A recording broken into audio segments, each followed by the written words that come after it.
السلام عليكم ورحمة الله وبركاته. إن الحمد لله نحمده ونستعينه ونستغفره ونتوب إليه. نعوذ بالله من شرور أنفسنا وسيئات أعمالنا. من يهده الله فلا مضل له ومن يضلل فلا هادي له. وأشهد أن لا إله إلا الله وحده لا شريك له وأشهد أن محمدا عبده ورسوله.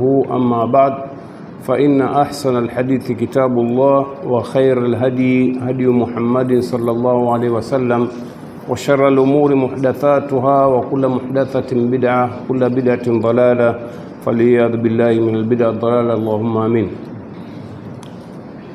Ndugu zangu katika imani, vijana wetu wa Mahad al-Imam Shafi'i, nachukua fursa hii kuzungumza nanyi, hasa wale vijana wetu wageni ambao ndio kwanza wameingia katika mwaka huu mpya wa masomo. Napenda kuzungumza nanyi katika mlango wa nasaha, katika hii njia ambayo mmeitaka nyinyi ya kutafuta elimu. Nachukua fursa hii kushukuru uongozi wa Mahad kuweza kunipa fursa kuonana nanyi tena leo, kupeana nasaha ambazo zitasaidia kutia motisha katika kuitafuta elimu. Kwa hiyo nachukua fursa hii kutanguliza baadhi ya maneno ambayo naamini yatakuwa ni nuru na mwanga wa kuweza kuwasaidia katika njia ya kutafuta elimu. Ndugu zanguni katika imani, hasa wale vijana ambao mmeingia masomoni mwaka huu mpya katika chuo chetu, kwanza tutasema shukrani na sifa zote zimstahiki Allah subhanahu wa ta'ala kwa kuwapa nia nyinyi na wazazi wenu kuweza kuchagua mahadi hii kuwa ndio moja ya sababu ya kutafuta elimu yenu. Kwa hakika nawapongeza kwa chaguo hilo nyinyi na wazazi wenu, kwa sababu bila shaka ukiangalia juhudi ambazo zimefanywa na Mahadi katika miaka yote hii iliyopita, zimezalisha matunda mengi ya kuonwa, na bila shaka wengi wenu itakuwa mmeambukizwa na wenzenu ambao wametangulia kuja. Mahadi yetu ina utaratibu, haijitangazi sana, lakini athari zake ndio zimekuwa matangazo. Wengi katika vijana ambao walimaliza masomo hapa ndio ambapo wapo mikoani wakiendeleza shughuli hii ya da'wa, na Mwenyezi Mungu amewapa taufiki kwa kiasi kubwa sana, wameleta juhudi ambayo imeonekana maendeleo yake. Ndugu zangu katika imani, jambo la msingi kabisa katika matendo yote ya mja Muislamu, anatakiwa kila analofanya amkusudie Allah subhanahu wa ta'ala, au kwa lugha ya kisheria awe na ikhlas, amtakasie nia yake Allah subhanahu wa ta'ala, kwamba afanye kwa ajili ya Allah. Kila analofanya basi amkusudie Allah, asikusudie chochote. Ndio maana ya ikhlas, jambo ambalo mtaliona katika somo la tauhid. Kwani manabii wote na mitume waliotangulia ndio jambo lao la mwanzo waliowafundisha waja kwamba sisi tunatakiwa tumwabudu Mola wetu kwa kumtakasia nia, kwamba ni yeye tu ndio anastahili kuabudiwa.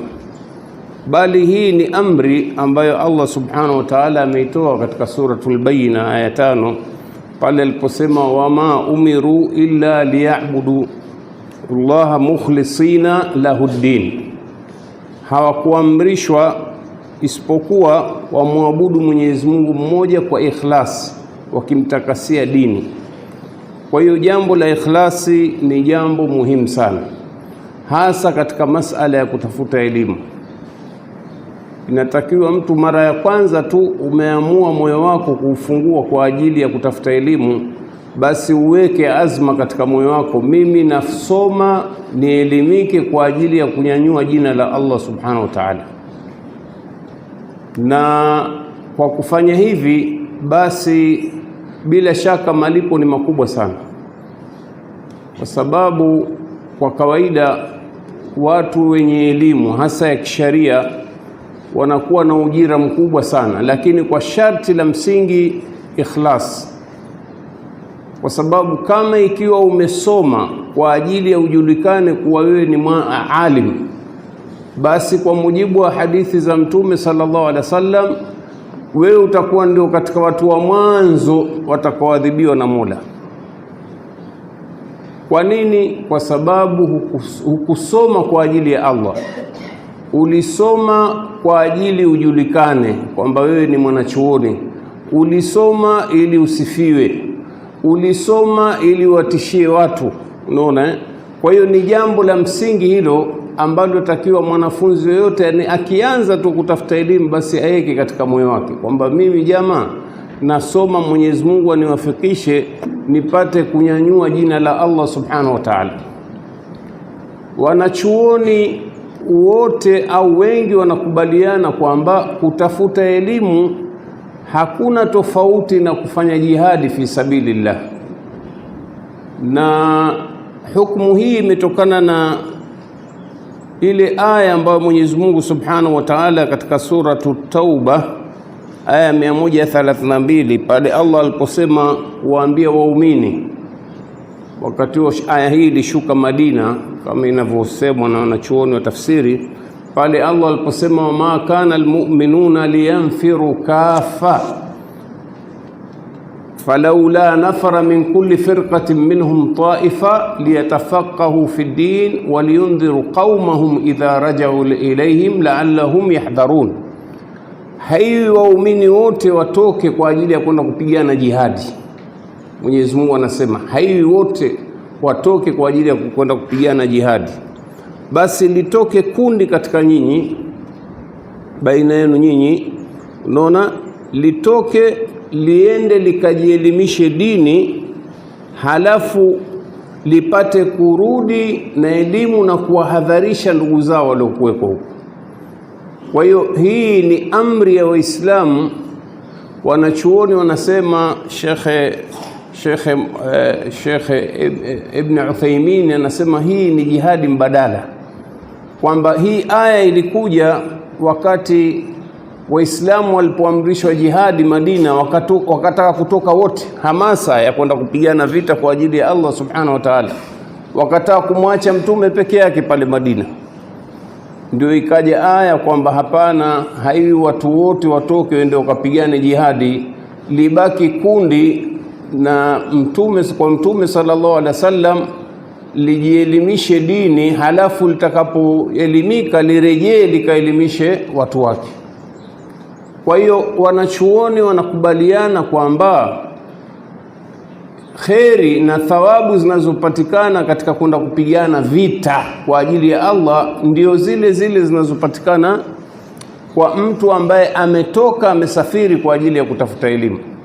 Na haya yanaungwa mkono na kauli ya Mtume sallallahu alaihi wasallam pale aliposema man kharaja fi talabil ilmi fahuwa fi sabilillah hatta yarja, anayetoka kwa ajili ya kutafuta elimu basi huyo yuko katika jihadi, yuko katika njia ya Mwenyezi Mungu mpaka pale atakaporejea, kuonyesha kwamba hamna tofauti ya mtu aliyetoka kwa ajili ya kwenda kupigana na makafiri kwa ajili ya kuhuisha jina la Allah subhanahu wa ta'ala, kulinyanyua, na yule ambaye aliyetoka kwa ajili ya kutafuta elimu. Nasema hivi watu wengi hawajui, kwa sababu kama wewe ni mwanafunzi, mfano umeamua kutoka kusini ya Tanzania Mtwara kwa ajili ya kuja kusoma, Mwenyezi Mungu la qadarallahu aweza akafanya makadirio yake akaamua kukuchukua, kwa maana mfano umepata ajali, Mwenyezi Mungu awahifadhi, ikawa sababu ya kutoka roho yako. Kwa mujibu wa mafunzo haya, basi wewe umekufa jihadi.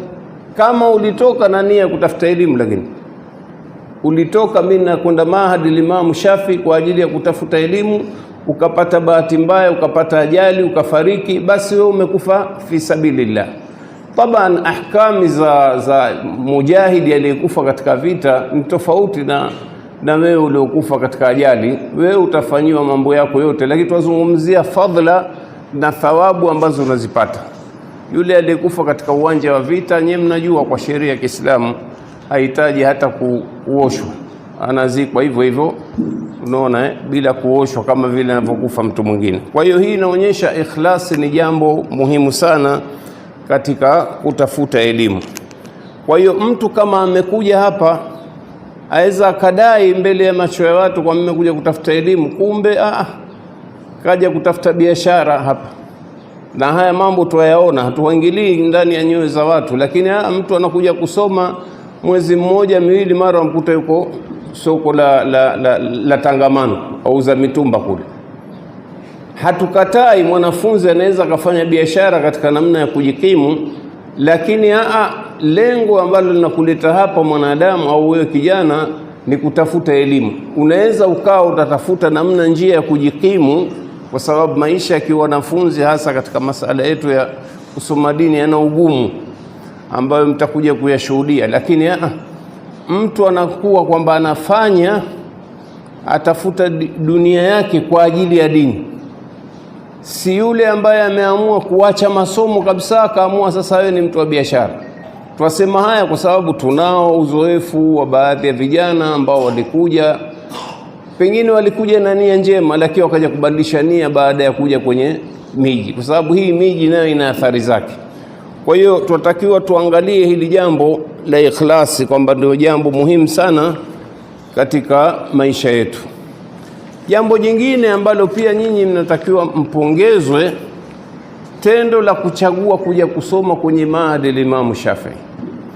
Mahadi al-Imam Shafi'i ina misingi ya Ahlus Sunna wal Jamaa. Ni katika vyuo vichache katika nchi hii ambavyo vinaelimisha watu kwa misingi ya Qur'ani na Sunna kwa ufahamu wa wema waliotangulia. Yani Mahadi Imam Shafi'i, manahiji zake zote lengo lake ni kumwelimisha kijana apate kuifahamu hii dini kwa misingi ya Qur'an na Sunna kwa ufahamu wa wema waliotangulia. Haya ni mambo yako wazi, na chaguo hili ni utekelezaji wa zile kauli za wema waliotangulia. Kwa mfano mwanachuoni Muhammad bin Sirin rahimahullah alikuwa na kauli mashuhuri, anasema inna hadha alilmu din, hakika hii elimu ni dini. Alafu akasema fandhuru amman ta'khuduna dinakum, basi angalieni ni wapi kwa nani mtachukua dini yenu. Twasema alhamdulillah, Mwenyezi Mungu amewapa taufiki, kwa sababu kama ikiwa hukuchunga nasaha za wanachuoni kama hawa, utakuja shtukia umekuja Tanga umekwenda kwenye madrasa Shamsia, madrasa za kisufi ambazo Qur'an na Sunna ni jina tu, lakini kauli za mashekhe wa tarika ndio zimetangulizwa. Nyie mnajua maturuka haya wameadhimisha mashekhe wao kama kina hawa watu matarika Qadiria, Shadhilia, Dandarawia, Nakshabandia mfano wake. Wengi wamewaadhimisha mashekhe na wamechukua kauli zao kuliko kauli ya Allah na Mtume sallallahu alaihi wasallam. Kwa hiyo ni muhimu kuchunga, na mimi nasema hii ni taufiki ya Allah subhanahu wa ta'ala. Na bahati mbaya jambo hili nataka niwatanabahishe kwamba hii kauli ya Ibn Sirin imekuwa matat, kila mmoja lile alilokuwa nalo yeye katika manahiji zake ndio anaona kwamba yeye ndio huyo aliyekusudiwa na Ibn Sirin. Ni wapi pachukuliwe elimu? Nafikiri mmesikia hawa vijana ambao wamejitokeza zama zetu, sisi tunawaita majadida, wao wanachukia sana, wao wanajiita masalafi. Wanaitumia hii kauli ya Ibn Sirin kwa kuwaambia vijana hasa mahala panapostahiki hasa kutafutwa elimu ni kwenye marakiz zao, wanaziita marakiz za masalafi. Wanasema hivyo. Mimi nasema marakiz za majadida, sio za masalafi. Na alafu bahati mbaya zaidi wamekuwa wakiwahamasisha vijana wasije katika mahadi zetu za watu wa Sunna, Ahlus Sunna wal Jamaa. Tumeshawahi kuwasikia hasa mashekhe wao kwamba msiende kusoma Mahadi Imam Shafi'i, msiende kusoma Darul Hadith, Imam Shafi ndio hii hapa, Darul Hadithi ni hii hapa, ilikuwa ambayo mashuhuri inaitwa Boraska. Sasa angalia mahadi ambayo hii ndiyo iliyokuwa ya mwanzo kuelimisha watu Qur'an na Sunna. Kwa upande wetu wa Tanga tuzungumza, hatuzungumzi habari ya Tanzania, tunasema hii mahadi ndiyo ya mwanzo kuelimisha watu Sunna, Qur'ani na Sunna kwa ufahamu wa wema waliotangulia. Hao ambao wanadai kwamba wasipeleke vijana wasije kusoma hapa, wakati sisi twapeleka hii da'wa sahihi, wao bado walikuwa wapiga ngoma na zumari, wapiga madufu. Sasa wangelikuwa na insaf, wangewaambia Waislamu kwa ujumla, msipeleke watoto wenu madrasa Shamsia au Zaharau au Mawa. Kwa nini? Kwa sababu hizi ni madrasa za kisufi ambazo mashekhe wao ndio walioleta athari kubwa katika nchi hii. Hii nchi asilimia kubwa ya Waislamu masufi, watu wa sunna ni wachache, na hii sunna imekuja baadhi ya mashekhe, Mwenyezi Mungu walipe kila la kheri, ambao ndio walioanza kutoa miangaza ya sunna, akiwepo mfano Sheikh Abdallah Saleh Al-Farisi wa Zanzibar, ambaye alikuja kuhamia na kuwa kadhi mkuu hapa Kenya. Halafu mashekhe wa Kenya unaona mashuhuri kina Sheikh Al-Amin bin Ali, ambaye ni katika watu wa mwanzo waliosomesha kitabu Tauhidi cha Sheikh Muhammad ibn Abdul Wahhab.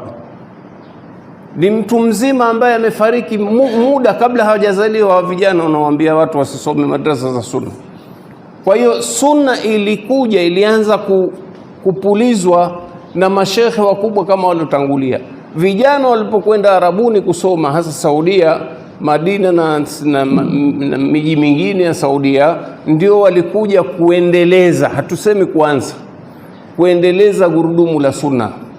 Kwa hiyo wakati vijana hawa walivyokuja kuendeleza gurudumu la sunna, hawa vijana tunaoita majadida wengi walikuwa wako kwenye turuk, wakipiga madufu, wakipiga mazumari. Sasa zile madrasa ambazo asili yake ndizo zilizoeneza usufi katika nchi hii wamekaa kimya. Halafu ubaya mwingine utakuta katika mazungumzo yao yote, nyie chunguzeni, na atakayepata kanda moja aniletee ambayo shekhe katika hao mashekhe ambao sisi tunaita majadida amewahi kumzungumza, mfano Sheikh Muhammad Ayub ambaye ndiye muasisi wa madrasa Shamsia, ambaye mwenyewe alijisifu na watu wanamsifia kwamba ana wanafunzi nchi nzima hivi. Katika wanafunzi wake Sheikh Muhammad Eidi alifariki hivi karibuni, rahimahullah wa ghafara Allahu lahu. Katika wanafunzi wengi sana. Sasa ni nani hasa kuhadharishwa, kuhadharisha watu wasiende madrasa Shamsia ambazo zinaendeleza usufi, unaona manhaji yao ambayo ni kinyume na Ahlus Sunna wal Jamaa, au kuhadharisha mahadi Imam Shafi. Halafu jingine la kushangaza, Said Kutubi anafahamika upotevu wake na juhudi yake aliyoifanya kwa nia njema maskini, lakini wanachoona nasema maskini alikuwa jahili katika dini, alikuwa ni mtu adabi, ni mwandishi mzuri, na ndiye aliandika fi dhilal al-Qur'an. Kajitahidi wakati alipokuwa jela kaandika, lakini ni mtu ambaye hakuwa na dini hivyo. Lakini baadaye, baada ya kuwa amekwenda Amerika nini, akaona ukufuru wa kule, akaingia ghaira ya dini. Lakini katika uandishi wake akakomba vitu vingi ambavyo viko nje ya manhaji ya Ahlus Sunna wal Jamaa. Amefariki kwa kuuliwa na Jamal Abdel Nasser, alikuwa rais wa Misri. Sasa kafanya anayoyafanya, amehamasisha dini vijana, lakini kuna baadhi ya makosa aliyoyafanya.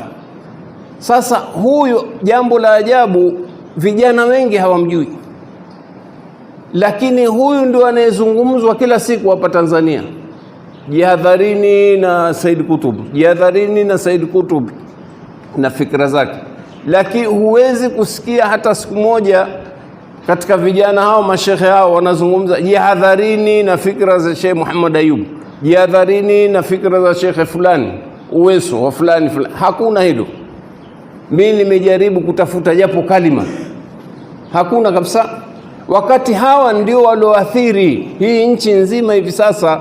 Hata viongozi wa Uislamu nchi hii wanaongozwa na masufi na wanajisifu wamesoma madrasa Shamsia. Sasa mbona hii hatuoni kahadharishwa watu wakienda? Lakini watu wa sunna walioshikamana na sunna kikweli kweli ndio hawa ambao wahadharishwa. Kwa hiyo ndugu zangu, hii kauli ya Sheikh Muhammad bin Sirin au Imam Muhammad bin Sirin yatakiwa izingatiwe. Kila mmoja anaipeleka kule anakotaka. Ndio nikasema ni matwati, imekuwa kama elastiki. Ukivuta huku ya kubali, ukivuta huku ya kubali. Lakini ukweli ni kwamba Muhammad bin Sirin alikuwa ni katika masalafi wema waliotangulia. Iangaliwe, je, hii madrasa ya Mahadi Imam Shafi'i inapeleka watu wapi? Mwelekeo wake ni upi? Manhaji yake ni ipi? Hakuna mtu yote aje ashuhudie hapa, apekue, aje ingie madarasani akute eti kunafundishwa tafsiri ya fi dhilal al-Qur'an ya Said Kutub. Kuna kijana mmoja maskini alijazwa fikra na majadida, aliingia maktaba ya Mahdi Imam Shafi akakuta kitabu cha tafsiri fi dhilal al-Qur'an. Hapa kaja juu, kwa nini mnakiweka kitabu cha khariji huyu? Yani uonyesha ufinyu wa akili. Sisi tumesoma alhamdulillah katika vyuo vikuu ambavyo vikubwa vya kimataifa vya ulimwengu, vitabu vya aina vyote vya watu wanaojinasibisha na Uislamu vipo, vitabu vya Mashia mpaka na Makadiani vipo. Haya, wewe utauelewa vipi ubaya wa Said Kutubi au na fikra zake au ubaya wa Mashia kama huambiwi vitabu vyao hivi hapa vya asili hivi hapa, angalieni wamesema hivi ndani ya kitabu hiki hapa? Ndio lengo la kuweka kitabu cha Said Kutubi hapa au vitabu vyake. Haina maana kwamba tumeweka ili watu wafundishwe fikra zile mbovu ambazo zilizokuwa nazo. Na Said Kutub mwanadamu, si kila alichokisema kilikuwa kibaya. Kulikuwa na mambo mengine mazuri ambayo baadhi ya wanachuoni wameanukuu wakubwa katika wanachuoni wetu wa Ahlus-Sunna wal Jamaa. Mfano Sheikh Albani, Sheikh Fauzani amewahi kunukuu baadhi ya maneno.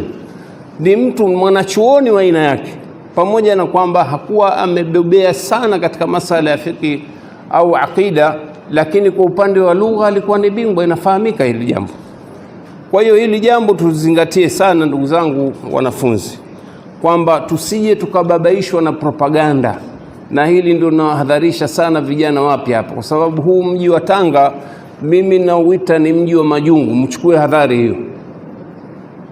Watu walio wengi walioishi hapa Tanga, wengi hawana kazi. Katika miji ambayo utakuta haina harakati za kibiashara ni Tanga. Tanga imesinzia, imelala. Unaona watu wengi wanategemea ndugu zao, wazazi wao, na alhamdulillah kwa sababu mfumo wa maisha ya Waislamu wana udugu. Kwa hiyo sasa wakimuona ndugu yao hana kazi, basi wanamstiri. Unaona ikifika saa za kula njoo tule, siku zinaenda.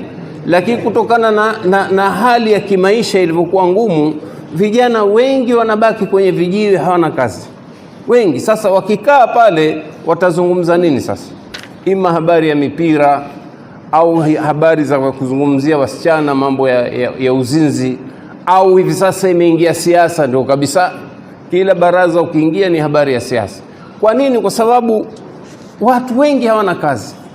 Wewe angalia baadhi ya miji ambayo yenye harakati, kwa wale waliobahatika kutembea, kwa mfano kama mji wa Nairobi. Mji wa Nairobi huwezi kukuta mahala watu wamekaa wazee wanakunywa kahawa. Sidhani umewahi kukuta baraza ya kahawa Nairobi. Mtu anatoka enda kazini saa 11 asubuhi, anarudi saa 2 usiku, atakuwa na wakati gani wa kukaa kwenye baraza? Sasa ukiona mji umejaa mabaraza, ujue wengi hawana kazi. Na sasa mbaya zaidi, hata saa za ibada, saa za swala zinafika, huoni mtu kabisa amebabaika hapo. Ukipita saa dhuhuri, saa za swala, utakuta watu hawana habari kabisa. Wengine wanacheza makeram, wacheza mabao, wacheza nini, wanazungumza tu, na wala hamna kuamrishana mema na kukatazana mabaya. Kwa hiyo Hadhari vijana wepi ambao mmekuja, shughuli yenu shaghili iwe ni kuitafuta hii elimu na kuwa na hirsi ya kuitafuta kama walivyokuwa na hirsi wema wale waliotangulia. Hadhari ya ndugu yangu, kama ikiwa umesoma, Mungu amekupa taufiki, ukawa lengo lako sio kwa ajili ya Allah subhanahu wa ta'ala. Unaona hivi sasa Mungu kajalia watu wengi wanaumbuka kwa sababu ya mitandao. Kwa njia ya mitandao utajua huyu mtu si masala ya kutafuta elimu, huyu atafuta umashuhuri. Yani shekhe, wewe kila unachofanya wajitoa kwenye mitandao, huna tofauti na wasanii. Ukiingia ndani ya gari wapigwa picha, ukitoka wapigwa picha, sijui ukila wapigwa picha, ukifanyaje wapigwa picha. Sasa lengo lake ni nini? Hivi ni vyombo vimekuja kusaidia, sio kwa ajili ya kueneza maovu au kuwapa mbele watu ambao hawana mwelekeo uliokuwa mzuri. Angalia kama alivyotangulia kusema kwamba kuna mtu amejielimisha katika mambo ambayo wataulizwa hawa watu maulama hawa, watakuja kuulizwa huko siku ya hisabu. Haya, wewe hebu tuelezee neema yako ni ipi ambayo ulikuwa nayo, umeitekelezaaje? Mimi alhamdulillah nimeelimisha watu alhamdulillah. Anakuja malaika anamwambia kadhabt, mwongo mkubwa wewe. Kwa nini? Kwa sababu wewe hukuwa ukielimisha liuqalu annaka alim. Je, hukuwa ukisoma wewe kwa lengo lako upate kuambiwa wewe ni mwanachuoni alimu? Sasa ushakuwa mwanachuoni, huna chako. Watu hawa watakuja kuadhibiwa mwanzo kabisa katika watu watakaoadhibiwa. Kwa hiyo hili jambo latakiwa lizingatiwe, na kariri neno la ikhlas ni jambo muhimu sana.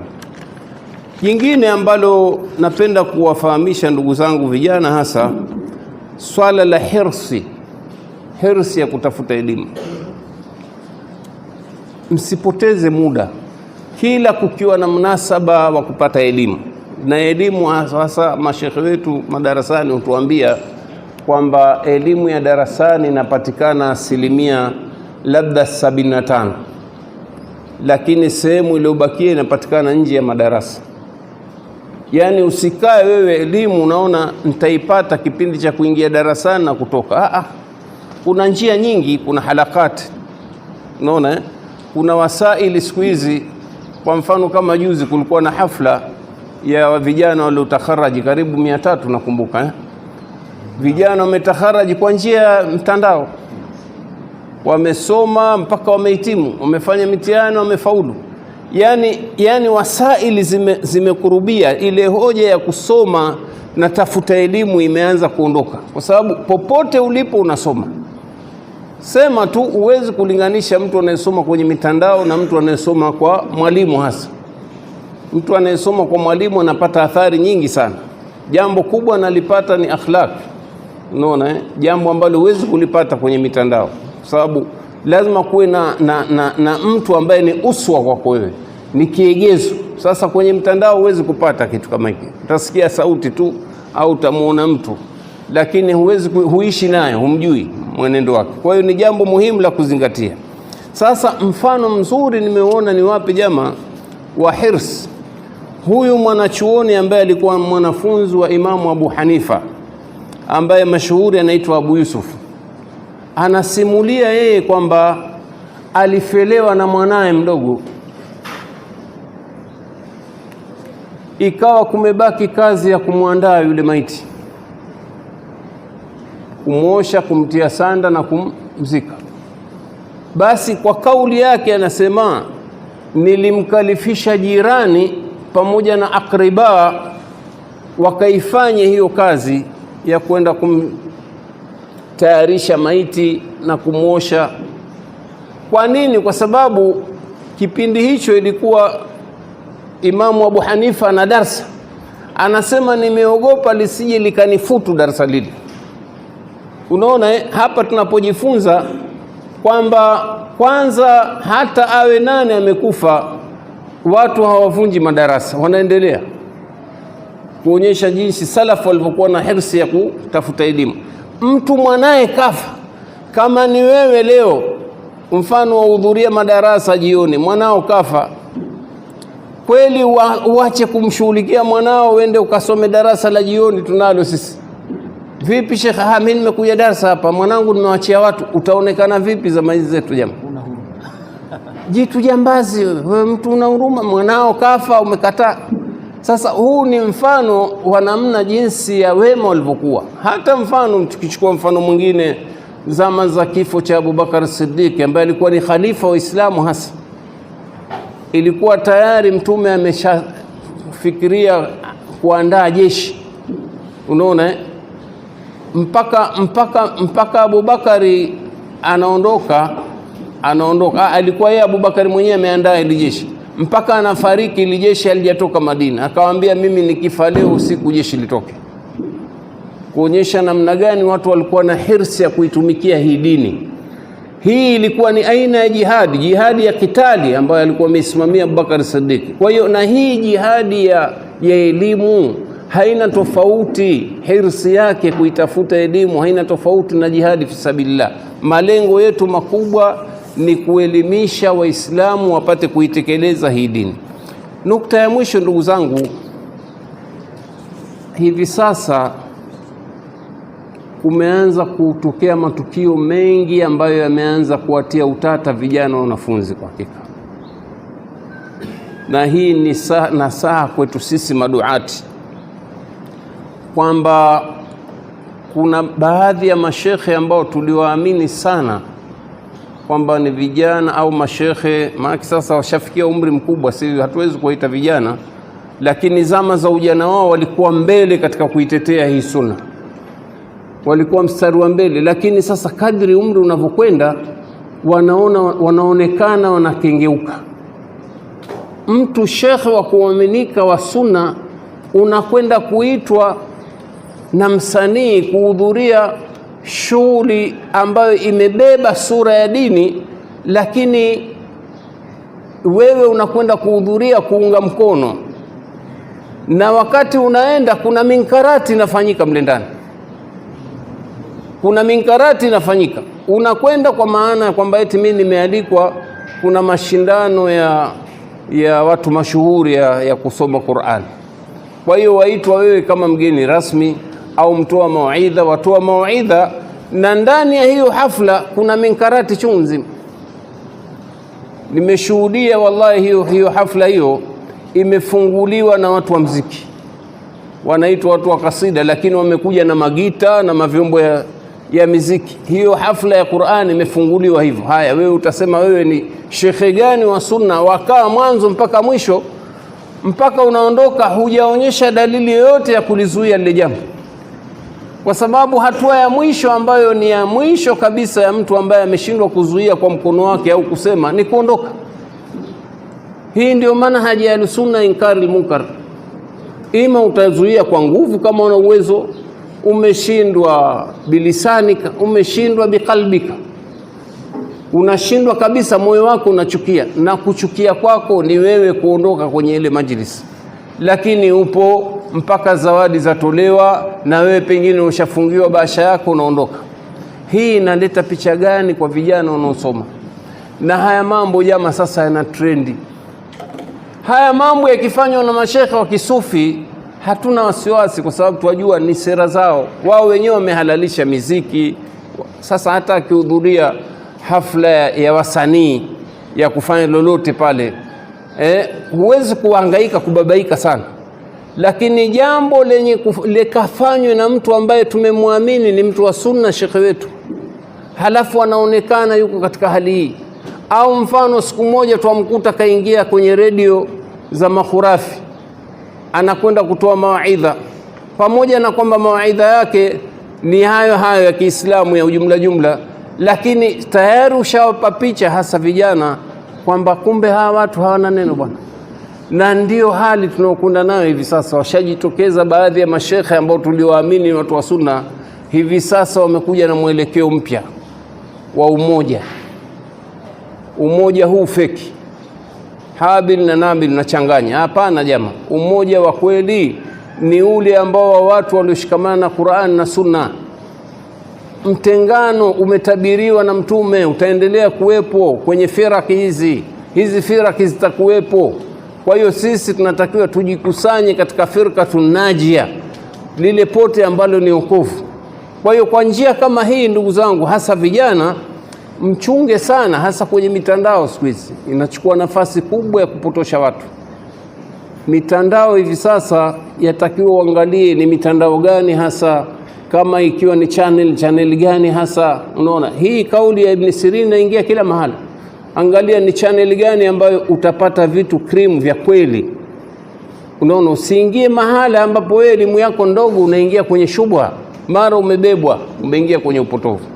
Kwa hiyo kwa haya machache, ndugu zangu, nimesema nitakamilisha kwa kuwatakia kila la kheri na ufanisi, hasa vijana wetu wapya walioingia na wale ambao ni wa zamani tunao hapa, waendelee kufanya juhudi ili Mwenyezi Mungu wape taufiki, wapate kumaliza masomo yao, waende kuihudumia hii dini na kuisimamisha sunna ambayo hivi sasa inapigwa vita vikali sana. Aqulu qawli hadha wa billahi tawfiq wa sallallahu ala sayyidina Muhammad walhamdulillahi rabbil alamin.